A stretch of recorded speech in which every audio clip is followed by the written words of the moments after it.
കളർകോട് ദുരന്തമുണ്ടായിട്ടും മന്ത്രി കെ.ബി. ഗണേഷ് കുമാർ കള്ള ടാക്സികൾക്കെതിരെ നിലപാടെടുക്കാത്തത് എന്തുകൊണ്ടാണെന്ന് കേരളീയം ടാക്സി ഡ്രൈവേഴ്സ് ഓർഗനൈസേഷൻ. മന്ത്രി വാ തുറക്കാത്തത് എന്തുകൊണ്ടാണ്? അപകടത്തിൽ മരണപ്പെട്ട യുവാക്കൾക്ക് നിയമവിരുദ്ധമായി വാഹനം ഉപയോഗിക്കുവാൻ നൽകിയ ആൾക്കെതിരെ കേസെടുക്കണമെന്നും ഓർഗനൈസേഷൻ കോട്ടയത്ത് വാർത്താസമ്മേളനത്തിൽ ആവശ്യപ്പെട്ടു. ഇത്രയും വലിയ അപകടത്തിന് സാഹചര്യമൊരുക്കിയ വാഹനത്തിൻ്റെ രജിസ്ട്രേഷൻ നടപടികൾ റദ്ദു ചെയ്യണം. സമാനമായ രീതിയിൽ വാഹനങ്ങൾ സ്വകാര്യ ആവശ്യങ്ങൾക്ക് നൽകുന്നവർക്കെതിരെ കർശനമായ നടപടികൾ സ്വീകരിക്കണം. കള്ള ടാക്സികൾക്കെതിരെ കേരള ഹൈക്കോടതി നിലപാട് വ്യക്തമാക്കിയിട്ടും സർക്കാർ വേണ്ടുന്ന പരിശോധനകൾ നടത്തുന്നില്ല. നിയമവിരുദ്ധമായ പ്രവർത്തനങ്ങൾ നടത്തുന്ന കള്ള ടാക്സികൾ, റെൻ്റ് കാറുകൾ തുടങ്ങിയവ സമൂഹത്തിൽ അപകടമുണ്ടാക്കുകയും സർക്കാരിൻ്റെ നികുതി പണം ചോർത്തുകയുമാണ് ചെയ്യുന്നതെന്നും സംസ്ഥാന പ്രസിഡന്റ് മനോജ് കോട്ടയം ആരോപിച്ചു.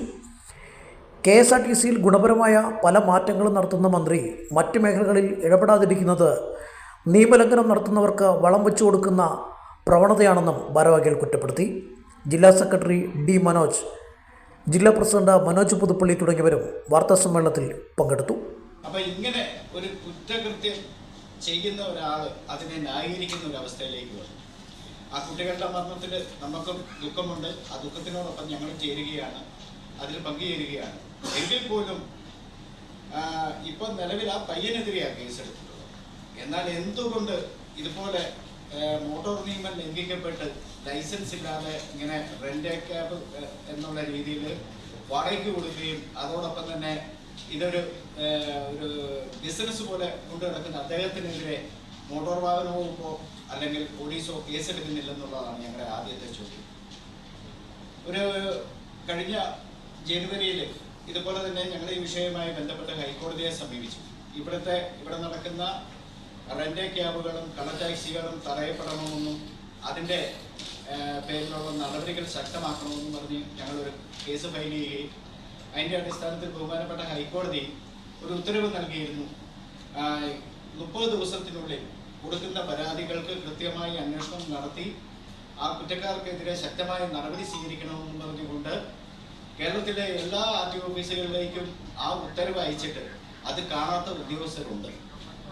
ഇപ്പോഴും പല ഉദ്യോഗസ്ഥന്മാർക്കും അങ്ങനെ ഒരു ഉത്തരവ് ഇറങ്ങിയെന്ന് ചോദിച്ച ഉദ്യോഗസ്ഥരുണ്ട്. ഞങ്ങൾ പല സ്ഥലങ്ങളിലും ബന്ധപ്പെട്ടപ്പോഴത്തേനും RTO ഓഫീസുകളിൽ പോലും അത് കണ്ടിട്ടില്ല എന്നുള്ളതാണ്. നമ്മുടെ പരമോന്നത നീതിപീഠങ്ങൾ ഇറക്കുന്ന ഉത്തരവുകൾ പോലും ശ്രദ്ധിക്കാതെ ഇങ്ങനെയുള്ള കാര്യങ്ങൾക്ക് കൃത്യത വരുത്താതെ ഈ ശമ്പളം മാത്രം വാങ്ങുക അല്ലെങ്കിൽ ടാർഗറ്റ് തയ്ക്കുക എന്നുള്ള ലക്ഷ്യത്തിൽ മാത്രം പോകുന്ന ഒരു സാഹചര്യമാണ് ഇതുപോലുള്ള കുറ്റകൃത്യങ്ങൾക്കുള്ള പ്രേരണ എന്ന് പറയുന്നത്. അതിൽ ഉദ്യോഗസ്ഥരുടെ ഭാഗത്തും വീഴ്ചകളുണ്ട്. അവർ കൃത്യമായിട്ട് ആ നിയമം നടപ്പാക്കുകയാണെങ്കിൽ ഈ പ്രശ്നമുണ്ടാവില്ല. എന്നാൽ അവർ കാണിക്കുന്ന അലംഭാവമാണ് ഇത് വർദ്ധിച്ചു വരാനുള്ള കാരണം. ഇപ്പം നമ്മുടെ കോട്ടയത്ത് തന്നെ ഞങ്ങൾ ഒരു പ്രശസ്ത സ്ഥാപനമുണ്ട്. അവരിങ്ങനെ അംഗീകൃത ലൈസൻസ് അവർക്കുണ്ട്.